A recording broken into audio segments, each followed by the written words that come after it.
आपके साथ भारत में मामला एक घनी आबादी वाला देश बहुत बड़ा है और भारत की नवीनतम सड़क दुर्घटना रिपोर्ट के अनुसार औसतन देश में प्रतिदिन 1264 सड़क दुर्घटनाएं और 462 मौतें होती हैं। परंतु 24 जून 2022 को एक सड़क दुर्घटना हुई जिसे प्रारंभिक रूप से एक सामान्य सड़क दुर्घटना माना गया। हालांकि जब पुलिस ने जांच को आगे बढ़ाया, पता चला कि यह एक पूर्व नियोजित हत्या थी।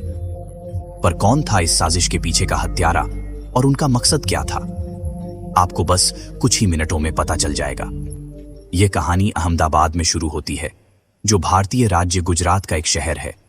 इस शहर में गैलेक्सी कोरल नामक एक सोसाइटी है, जहां कई व्यवसायी, राजनीतिज्ञ और विभिन्न सरकारी अधिकारी रहते हैं।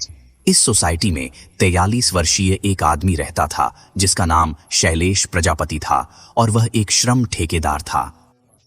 शैलेश प्रजापति शादीशुदा थे और उनकी पत्नी का नाम शारदा प्रजापति था, जिन्हें स्वाति के नाम से भी जाना जाता था, और उनके 2 बच्चे थे। अब 24 जून 2022 को लगभग सुबह के 6-7 बजे सड़कें काफी खाली थीं। शैलेश की आदत थी कि वे हर रोज सुबह 6-7 बजे टहलने जाते थे और 24 जून को वे अपने घर के पास ही सामान्य रूप से टहलने गए। परंतु लगभग 6:15 बजे एक तेज रफ्तार पिकअप ट्रक ने शैलेश को टक्कर मारी और ट्रक ड्राइवर घटनास्थल से फरार हो गया। हालांकि कुछ लोग जो सुबह की सैर पर गए थे, उन्होंने घटना को देखा। अब लोग तेजी से शैलेश को अस्पताल ले गए, परंतु जब डॉक्टर पहुंचे और शैलेश की नब्ज और सांस की जांच की, तो उन्होंने उसे घटनास्थल पर ही मृत घोषित कर दिया। डॉक्टरों ने यह भी कहा कि शैलेश कुछ मिनट पहले ही मर चुके थे। अगर आप उसे थोड़ा पहले ले आते तो शायद उसकी जान बच सकती थी। इस बीच एक आदमी ने स्थानीय पुलिस को बुलाया और तब तक एक पुलिस टीम भी अस्पताल पहुंच चुकी थी।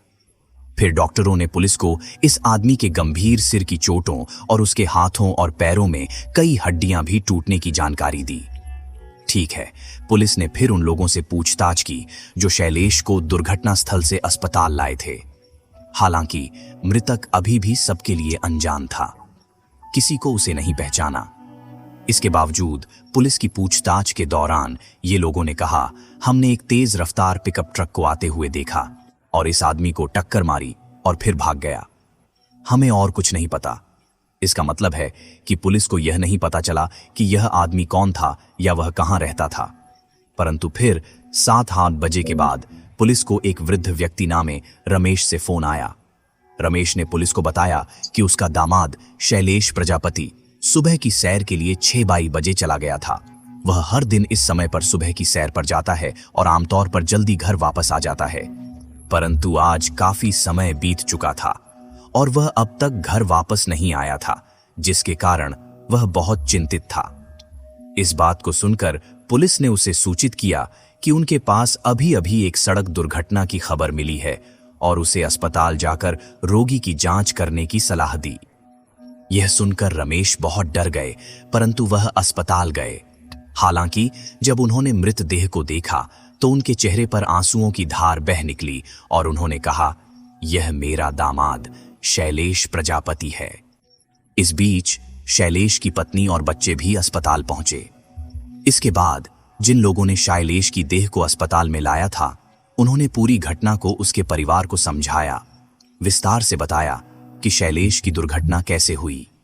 आवश्यक कार्यवाही करने के बाद अस्पताल ने शैलेश की देह को उसके परिवार को सौंप दी। उसके बाद रमेश शैलेश प्रजापति के ससुर ने पुलिस में मामला दर्ज कराया। पुलिस ने इसे दुर्घटनावश हत्या के मामले के रूप में दर्ज किया। सामान्य सड़क दुर्घटना मानकर उस व्यक्ति की खोज शुरू कर दी जो पिकअप ट्रक चला रहा था। हालांकि दुर्घटना के समय सड़क पर कोई नहीं था, इसलिए पिकअप ट्रक का नंबर पहचाना नहीं जा सका।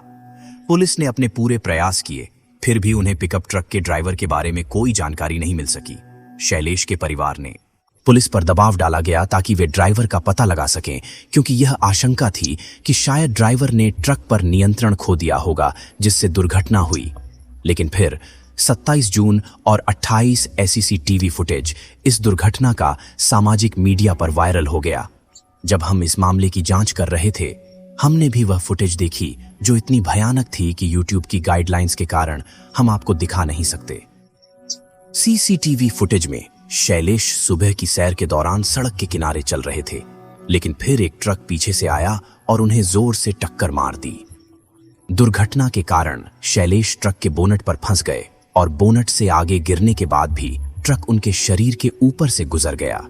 वैसे तो यह सीसीटीवी फुटेज इतनी तेजी से सामाजिक मीडिया पर फैल रही थी कि पुलिस ने इसे देखने के तुरंत बाद इसे देख लिया और पुलिस को भी लगा कि यह दुर्घटना एक साजिश के तहत की गई थी, क्योंकि घटना के समय सड़क पूरी तरह खाली थी और अगर पिकअप ट्रक का ड्राइवर चाहता तो वह अपने ट्रक को गलत साइड पर ले जा सकता था। लेकिन पुलिस का संदेह तब हकीकत में बदल गया जब एक अनामी कॉल पुलिस स्टेशन पर आई। कॉल करने वाले ने कहा कि शैलेश प्रजापति के साथ जो हुआ वह दुर्घटना नहीं बल्कि एक सुनियोजित हत्या थी। ये सुनकर पुलिस को एहसास हुआ कि यह मामला काफी जटिल था, इसलिए मामले को Ahmedabad police detection of crime branch को सौंप दिया गया। डीसीबी के आगमन के बाद जांच दल शैलेश प्रजापति के निवास पर पहुंचा और पूछता है कि क्या शैलेश के कोई व्यक्तिगत दुश्मन थे या क्या उनके किसी पैसे का विवाद था। दरअसल पुलिस को संदेह था कि चूंकि शैलेश एक व्यापारी थे, किसी ने उनके व्यापार को बर्बाद करने के लिए उन्हें मरवा दिया होगा। इसके बाद पुलिस ने कुछ शैलेश के पड़ोसियों, रिश्तेदारों और कुछ दोस्तों से पूछताछ की, लेकिन उन्हें मामले को सुलझाने के लिए कोई सुराग नहीं मिला। फिर पुलिस को एक विचार आया। उन्होंने निर्णय लिया कि सभी सीसीटीवी को चेक करें जो सड़क पर थे जहां शैलेश की दुर्घटना हुई थी। डीसीबी टीम ने दुर्घटना स्थल के आसपास के क्षेत्र के सीसीटीवी फुटेज की समीक्षा शुरू की, एक एक करके। समय के आधार पर उन्होंने ट्रैक किया कि पिकअप ट्रक कहां गया था। अचानक उन्होंने कुछ ऐसा देखा जिससे वे हैरान रह गए। एक फुटेज में उन्होंने देखा कि एक आदमी दुर्घटना से थोड़ी देर पहले शैलेश का पीछा कर रहा था। शैलेश का पीछा करने के बाद वह आदमी एक पार्क की गई पिकअप ट्रक में यात्री सीट पर बैठ गया जहां ड्राइवर पहले से ही बैठा था। फिर उन्होंने कुछ पल इंतजार किया, अपने ट्रक को तेजी दी, शैलेश को टक्कर मारी और कुछ ही सेकंडों में दृश्य से गायब हो गए।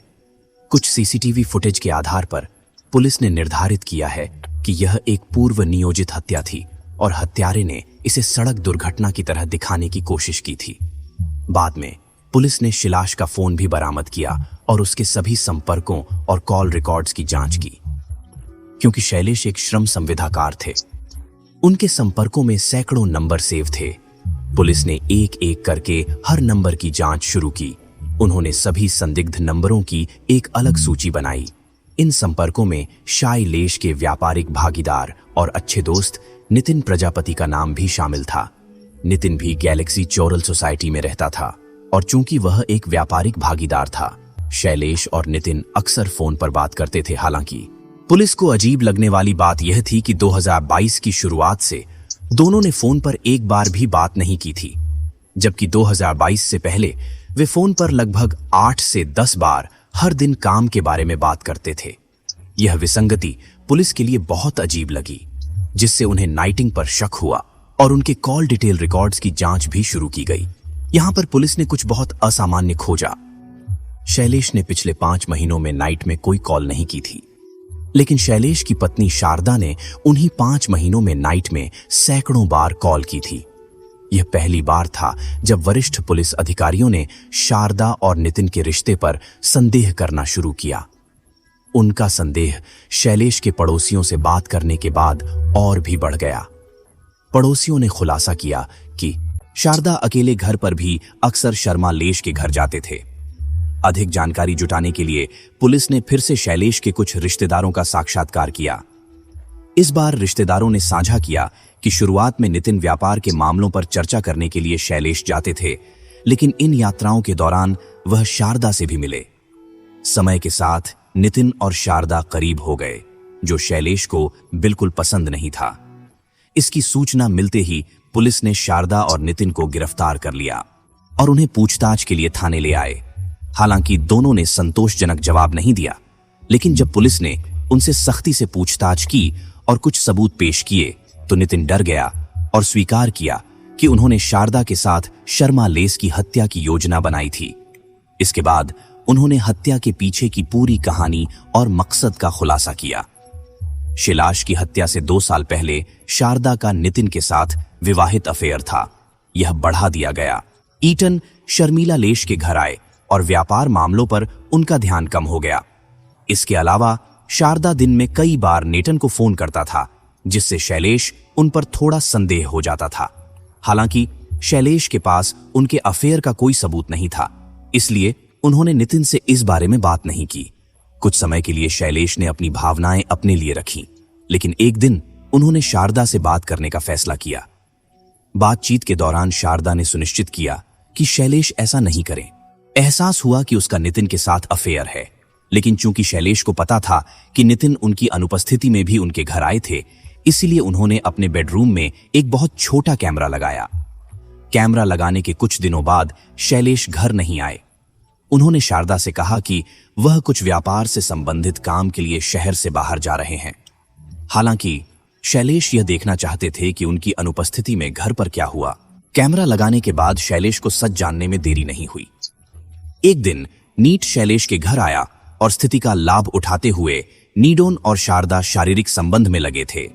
कुछ दिन बाद शैलेश घर आए और एक बार फिर शारदा से नितिन के साथ अपने अफेयर के बारे में बात की। इस बार सबूत के साथ बातचीत की। इससे पति और पत्नी के बीच बड़ी झगड़ा हुआ और उस दिन से शैलेश ने नितिन से बात करना बंद कर दिया। इस दौरान शारदा ने नितिन को फोन कर उसे बताया कि शैलेश को पता चल गया है। अपने अफेयर के बारे में बाहर निकलते हैं ताकि वे अब नहीं मिल सकें और फोन पर बात करना मुश्किल होगा। हालांकि वे एक दूसरे से इतना प्यार करते थे कि उन्होंने फैसला किया कि शर्मनाक लेश की जान लेना सबसे अच्छा है। इसके बाद नितिन ने अपने शहर में कॉन्ट्रैक्ट किलर्स की तलाश शुरू कर दी। जब वह यासीन अंसारी नाम के एक व्यक्ति से मिला। यासीन की बात करते हुए वह पुलिस की नजर में पहले से ही वांछित अपराधी था। 2018 से 2020 तक यासीन पर हत्या, अवैध सामान बनाने और बेचने, जुआ और लड़ाई का आरोप लगाया गया था। नितिन प्रजापति ने तब यासीन से शैलेश की हत्या के बारे में चर्चा की और 1000 भारतीय रुपये में सौदा अंतिम रूप दिया गया। हालांकि शारदा ने नितिन से कहा, आई लव यू और शैलेश के कई रिश्तेदार पहले से ही इससे अवगत हैं, इसलिए अगर शैलेश के साथ कुछ होता है तो सारा दोष मेरे ऊपर आएगा। इसलिए शैलेश को इस तरह से मारने की जरूरत है कि ऐसा लगता है कि वह गलती से मर गया है। इसके बाद नितिन ने यासीन से भी बात की और यासीन ने सड़क दुर्घटना में शैलेश को मारने का विचार किया। शारदा और नितिन को भी यह विचार पसंद आया। अब यासीन ने अपने 2 और दोस्तों को साजिश में शामिल किया और अग्रिम भुगतान प्राप्त करने के बाद ये संपर्क हत्यारे शर्मिला लेश के दिनचर्या के बारे में जानकारी एकत्र करना शुरू कर देते हैं। शारदा ने पहले ही शैलेश के बारे में हर छोटा सा विवरण यासीन और उसके साथियों को दिया था। उसने उन्हें यह भी बताया कि शैलेश हर दिन सुबह 6 बजे अपनी सुबह की चलने के लिए बाहर जाते हैं। कुछ दिनों तक शैलेश का अनुसरण करने और उनके दैनिक मार्ग की पुष्टि करने के पश्चात हत्यारे ने निर्धारित किया कि वे सुबह में शैलेश को निशाना बनाएंगे। लाभ यह था कि शैलेश सुबह में एकांत में होंगे और सड़क पर कम ट्रैफिक होने के कारण उन्हें मारना आसान हो जाएगा। उन्हें भला किसी को पता चले बिना उसे मारने का तरीका। हत्यारों ने हत्या की तारीख 24 जून 2022 निश्चित की। जब शैलेश सुबह की सैर के लिए निकले तब यासीन उनका कुछ समय तक पीछा किया। इस दौरान यासीन ने अपने अन्य 2 साथियों को एक पिकअप ट्रक में बैठे रखा और कुछ समय बाद यासीन भी उनके साथ ट्रक में शामिल हो गए।